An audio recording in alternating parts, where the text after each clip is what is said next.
ಕಥಾರಂಭೆ ಪೂರ್ವಕಥಾರಂಭೆ. ನೆಲನೊಂದೆ ಹೊಲಗೇರಿ ಶಿವಾಲಯಕ್ಕೆ. ಅಣ್ಣ ಬಸವಣ್ಣ ಎಂತ ಸುಂದರವಾಗಿರ್ತಕ್ಕಂಥ ಮಾತುಗಳನ್ನ ಈ ಸಮಾಜದ ಸಮಾನತೆಗಾಗಿ ಹೇಳ್ತಾನೆ ಅಂದ್ರೆ, ನೆಲವೊಂದೆ ಹೊಲಗೇರಿ ಶಿವಾಲಯಕ್ಕೆ, ಜಲವೊಂದೆ ಶೌಚ ಆಚಮನಕ್ಕೆ, ಕುಲವೊಂದೆ ತನ್ನ ತಾನರಿದವಂಗೆ, ಫಲವೊಂದೆ ಷಡುದರುಷನ ಮುಕ್ತಿಗೆ, ಕುಲವೊಂದೆ ನೆಲವೊಂದೆ ನಿಮ್ಮ ನರಿದ ಶರಣರಿಗೆ ಕೂಡಲ ಸಂಗಮ ದೇವ. ಕೇವಲ 4 ಸಾಲಿನಲ್ಲಿ ಎಲ್ಲರಿಗೂ ಬುದ್ಧಿ ಹೇಳಿದ್ದಾನೆ ಬಸವಣ್ಣ. ಬಹುಶಃ ನಮಗೆ ಇವತ್ತು ಕೆಲಸ ಬಹಳ ನಾವು ಈ ಇಡೀ ವಚನವನ್ನ ವಿಶ್ಲೇಷಣೆ ಮಾಡ್ತಾ ಕೂತ್ರ ನೆಲ ಜಲ ಕುಲ ಷಡುದರ್ಶನ ಇವುಗಳ ವಿವರಣೆ ಸಮಯ ಬಹಳ ತೆಗೆದುಕೊಂಡಿತ್ತು ಅಂತ ಒಂದು ಕಥೆ ಮೂಲಕ ಈ ಇಡೀ ವಚನದ ತಾತ್ಪರ್ಯವನ್ನ ನಿಮ್ಮೊಂದಿಗೆ ಚರ್ಚೆ ಮಾಡ್ತೀನಿ. ಅತ್ತೆ ಎರಡು ಆಗ್ತಿದೆ ನಬರ್ ಸಸಿನ್ ಕುಂದಿಸ್ಕೊಂಡು ಕಟ್ಟದೆ ಕಟ್ಟಕತ್ತ.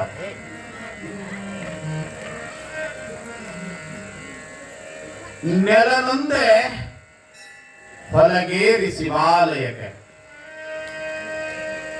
ಎಲ್ಲ ಕೃಷಿ ಕೃತ್ಯ ಕಾಯಕಗಳು ಉತ್ಪಾದನಾಶೀಲ ಚಟುವಟಿಕೆಗಳು ನಡೆಯೋದು ಈ ಒಂದೇ ಒಂದು ನೆಲದ ಮೇಲೆ. ಅದಾಗ್ಯೂ ಕೂಡ ಈ ನೆಲದ ಮಕ್ಕಳಲ್ಲಿ ಇವ ಯಾರವ ಅಂತೀವಿ. ಅಣ್ಣ ಹೇಳ್ದ ಇವನಾರವನೆಂದೆನಿಸದಿರಯ್ಯ ಅಂತ ಹೇಳ್ದ. ಒಬ್ಬ ದೊಡ್ಡ ಕುಲದ ಮನುಷ್ಯ, ಒಬ್ಬೊಬ್ಬರಿಗೆ ಒಂದೊಂದು ಕೊಂಬು ಬಂದಿರ್ತಾವ. ನನ್ನಂಗ ಭಾರಿ ಪುರಾಣ ಯಾರು ಹೇಳಂಗಿಲ್ಲ ಅಂತ ಕೊಂಬು ಬಂತು ನನಗಂದ್ರ ಮೂಡಿದ ಕೊಂಬು ಒಂದ್ ದಿವಸ ಮುರಿಲೇಬೇಕು. ಬಂದ ಹಲ್ಲ ಇವತ್ತಿಲ್ಲ ನಾಳೆ ಬೀಳಬೇಕು. ಹಂಗ ಕುಲದ ಕೊಂಬನ್ನ ಏರಿಸಿಕೊಂಡಿರ್ತಕ್ಕಂಥ ಮನುಷ್ಯ ನಸಿಕ್ನ್ಯಾಗ ಎದ್ದು ಕೊಳ್ಳಿಗೆ ತತ್ರಾಣಿ ಹಾಕೊಂಡು ಬುತ್ತಿ ಕಟ್ಟಿಕೊಂಡು ಹೆಗಲಿಗೆ ಗುದ್ಲಿ ಸಿಗಿಸ್ಕೊಂಡು ನಟ್ ಕಡ್ಯಾಕ್ ಹೋಗಿರ್ತಾನ. ನೋಡಿರಿ ಅಂತವ್ರನ್ನೆಲ್ಲರ ಒಂದು ಕಾಲ ಇತ್ತು ನಮ್ದು. ಸೂರ್ಯನ ಬೆಳಗಾಗುವುದೇ ಕಾಯಕದಿಂದ ಬೆಳಗಾಗ್ತಿತ್ತು. ಅವನು ಹೊಲದ ಮಗ್ಲ ಒಂದು ಸಣ್ಣ ಹೊಲ. ಅವನು ನಾವು ನೀವು ಅನ್ಕೊಂಡಂಗಲ್ಲ, ಆವತ್ತಿನ ಸಮಾಜ ಅನ್ಕೊಂಡಂಗ ಸಣ್ಣ ಕುಲ. ಅವನು ಹೊಲಾನೂ ಸಾಣದು, ಜನ ಅವನು ಕುಲಾನೂ ಸಾಣದು ಅನ್ಕೊಂಡಿದ್ರು. ಅವ ಸ್ವಲ್ಪ ಹೊತ್ತಾಗೆದ್ದ ನೋಡ್ರಿ. ಎಚ್ಚರಾದಾಗ ಹಾಸಿಗೆಯಿಂದ ಎದ್ದು ಬಿಡ್ಬೇಕು, ಸಮಯ ಸಿಕ್ಕಾಗ ದುಡ್ಕೊಂಡ್ ಬಿಡ್ಬೇಕು, ಗಾಳಿ ಬಿಟ್ಟಾಗ ತೂರ್ಕೊಂಡ್ ಬಿಡ್ಬೇಕು. ಈ ವರ್ಷ ಇರ್ಲಿ ಬಿಡು, ಮುಂದಿನ ವರ್ಷ ಇರ್ಲಿ ಬಿಡು ಅನ್ಕೊಂತ ಹೋದೇವಂದ್ರ ನಾಳೆ ಅಂದವನ ಮನಿ ಹಾಳಾಗ್ತದಂತ. ಎಲ್ಲರಿಗೂ ಪರಮಾತ್ಮ ಒಂದೇ ಸಮಯ ಕೊಟ್ಟಿದ್ದಾನೆ. ಎಲ್ಲ ಡೋಣಿಗಳು ಈಜುವಾಗ ಗಾಳಿ ಒಂದೇ ಬಿಟ್ಟಿದೆ. ಆದರೆ ಎಲ್ಲ ಡೋಣಿಗಳು ದಡ ಮುಟ್ಟುವ ವಿಶ್ವಾಸವಿಲ್ಲ. ಯಾರಲ್ಲಿ ಅಚಲ ವಿಶ್ವಾಸ ಇರ್ತದೆ ಅವರ ಡೋಣಿ ಮಾತ್ರ ದಡ ಮುಟ್ತದೆ. ಆತ ತಡ ಆಗಿ ಎದ್ದ. ತಡ ಆಗಿ ಎದ್ದ ಸಲಾಗಿ ಗಡಬಡದಿಂದ ಗುದ್ಲಿ ತಗೊಂಡ, ಬುದ್ಧಿ ಕಟ್ಕೊಂಡ, ಎಲ್ಲ ತಗೊಂಡ ತತ್ರಾಣಿ ಮಾರ್ತ ಹೋದ. ಕೆಟ್ಟ ಅಟ್ಟ ಅರಣ್ಯ. ಆ ಅರಣ್ಯದಾಗ ಈ ಕಡೆ ಶ್ರೀಮಂತನ ಹೊಲ, ಈ ಕಡೆ ತನ್ನ ಹೊಲ. ಇಬ್ರು ನಟ್ ಕಡಿಯಾಕತ್ರು. ಹೊಲಕ್ಕೆ ಹೋಗಿದ್ದ ಕರೆ ಬಗಲ ತತ್ರಾಣಿ ಬಿಟ್ಟು ಹೋಗಿನೋ ಅಂತ ಅರಿವೇ ಇದ್ದಿದ್ದಿಲ್ಲ. ಅವ್ನು ದೊಡ್ಡ ಕುಲದವ ತತ್ರಾಣಿನ ಬನ್ನಿ ಗಿಡಕ್ಕೆ ಕಟ್ಟಿದ್ದ.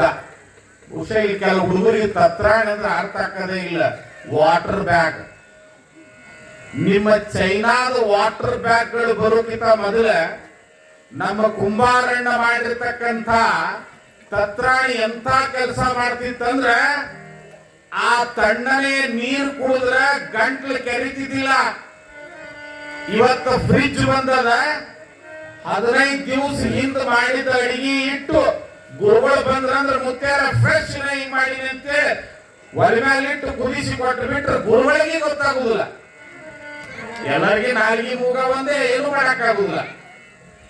ಆದ್ರೆ ಅವತ್ತು ತತ್ರಾಣಿ ಅಂತ ಕೆಲಸ ಮಾಡ್ತಿತ್ತಂದ್ರ ಯಾರಿಗೆ BP ತರ್ತಿದ್ದಿಲ್ಲ, ಶುಗರ್ ತರ್ತಿದ್ದಿಲ್ಲ, ಬೇಕಾದಂಗ ಮಳ್ಯಾಗ ತೊಯಿಸ್ಕೊಂಡು ಬಂದ್ರು ಜ್ವರ ಬರ್ತಿದ್ದಿಲ್ಲ.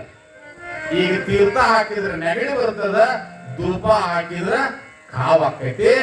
ಹಿಂಗಾಗಿ ದವಾಖಾನೆ ಡಾಕ್ಟರ್ಗಳು ವರ್ಷಕ್ಕೆ ಒಂದೊಂದು ಬಿಲ್ಡಿಂಗ್ ಹೊಸ ಕಟ್ಸಾಕತ್ಯಾರ. ಅವರು ಇವು ಚಂತನ ದುಡಿತಾವು. ಕೈ ಕೆಸರಾದರೆ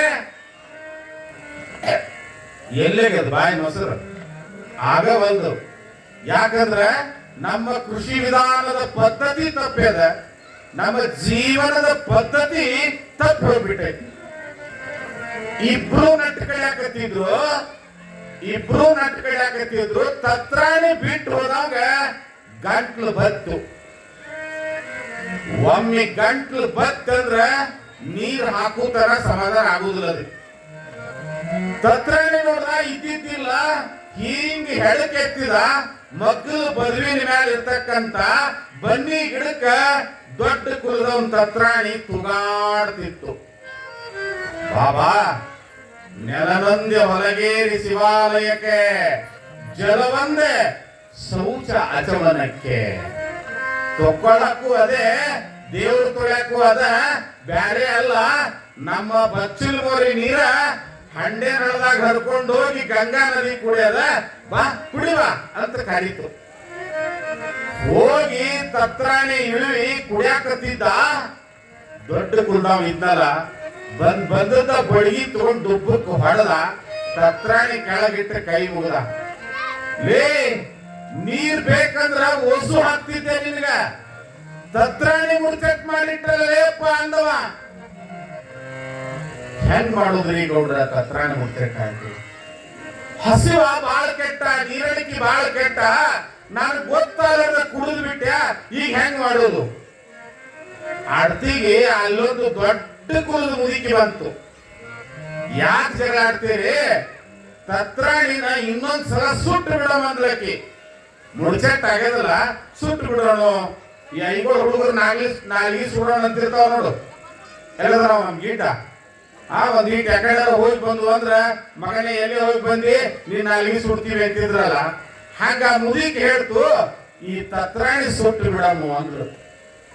ಅಲ್ಲೇ ಹತ್ತಿ ಕಟ್ಟಿಗಿದ್ದು ತಗೊಂಡ್ ಬಂದ್ರು, ಗುಂಪಿ ಹಾಕಿದ್ರು, ಅದ್ರಾಗ ತತ್ರಾಣಿ ಹೋಗುದ್ರು, ಚಕಿಮುಕಿ ಕಲ್ಲು ಹೊಡೆದ್ರು, ದೂದಿ ಎಣ್ಣೆ ಹಚ್ಚಿದ್ರು, ಊದಿದ್ರು, ಬೆಂಕಿ ಆತು. ತತ್ರಾಣಿ ನಿಗಿ ನಿಗಿ ನಿಗಿ ನಿಗಿ ಸುಡ್ತಿತ್ತು. ಒಬ್ಬ ಸಾಧು ಬಂದ. ಸಾಧು ಎದಕ್ ಬರ್ತಾನಂದ್ರ ಹೊಟ್ಟಿಗಿಲ್ಲ ಅಂತ ಬರುದಿಲ್ಲವ. ಆತ ತ್ರಿಕಾಲ ಜ್ಞಾನಿ. ಗಾಂಜಾ ಸೇದೋರೆಲ್ಲ ಸಾಧುಗಳಲ್ಲ, ದಾರು ಕುಡಿಯೋರೆಲ್ಲ ಸಾಧುಗಳಲ್ಲ. ಭಕ್ತರ ಕಾಯ ವಾಚ ಮನಸ, ಧರ್ಮ ಅರ್ಥ ಕಾಮ ಮೋಕ್ಷ ಚತುರ್ವಿಧ ಫಲಪುರುಷಾರ್ಥಗಳನ್ನ ಸರಿದಾರಿಗೆ ಹಾಕ್ಲಾಕ ಯಾವ ಬರ್ತಾನಲ್ಲ ಆತ ಸಾಧು. ಸಾಧು ಅಂದ್ರ ಡಿಕ್ಷನರಿ ಒಳಗ ಒಳ್ಳೆಯ ವ್ಯಕ್ತಿ.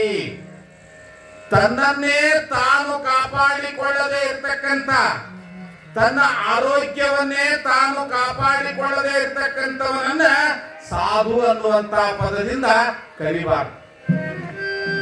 ಸಾಧು ಬಂದ, ಏನ್ ಮಾಡಾಕತ್ತೀರಿ ಅಂತ ಕೇಳ್ದ. ಏನಿಲ್ರಿ, ಇವ ತತ್ರಾಣಿ ಮುಟ್ಟಿದ, ಇದು ಮುಡ್ಚಟ್ ಆಗ್ಯದ. ನಮ್ಮವ್ವ ಹೇಳಿದ್ರು, ಈ ಮುಡ್ಚಟ್ ಹೋಗ್ಬೇಕಾದ್ರೆ ಸುಡ್ಬೇಕಂದ್ಲು ಅಂದ. ಅವನ್ ಕರೆದ ಕಡಿಮೆ ಕುಲ್ದವನ್ನ ಬಾಯಿ ಅಂದ. ಈ ದೊಡ್ಡ ಕುಲ್ದವನ್ ತೆಕ್ಕಿ ಬಿಡಿ ಅಂದವ. ಅರ್ಥ ಆಯ್ತ ನಿಮ್ಗೆ? ತೆಕ್ಕಿ ಬಿಡಿ ನಾನು. ಸಾಧು ಹೇಳಿದ್ ಮೀರಾಕ್ ಬರಂಗಿಲ್ಲ. ಸಾಧು ಮಹಾರಾಜ, ಸಿದ್ಲಿಂಗ್ ಮಹಾರಾಜ, ಯಲ್ಲಪ್ಪ ಮಹಾರಾಜ ಇಂಥ ಕೆಲಸ ಮಾಡಿದ್ರಿ ಇವ್ರು. ಹೋಗಿ ತೆಕ್ಕಿ ಬಿಡದ. ಏನ್ ಮಾಡ್ಬೇಕವ ನಿನ್ ಮಗನ ಅಂತ ಕೇಳಿದ್ರು. ಅದಕ್ಕೇನ್ರಿ ಜಳಕ ಮಾಡುದು ಅಂದ್ರು. ಹೌದ ಮಗಳ ಅಂದವ, ತತ್ರಾಣಿಗಾದ್ರ ಸುಡು ಅಂತಿದಿ, ಮಗ್ಗಾದ್ರ ನೀರ್ ಹಾಕಂತೀಯಲ್ಲ, ಎರಡು ನಿನ್ ಕೈ ಆಗ್ಯದವನು ಅವನು ಸುಡೋಣ ಅಂತ ಕೇಳಿದ್ರು.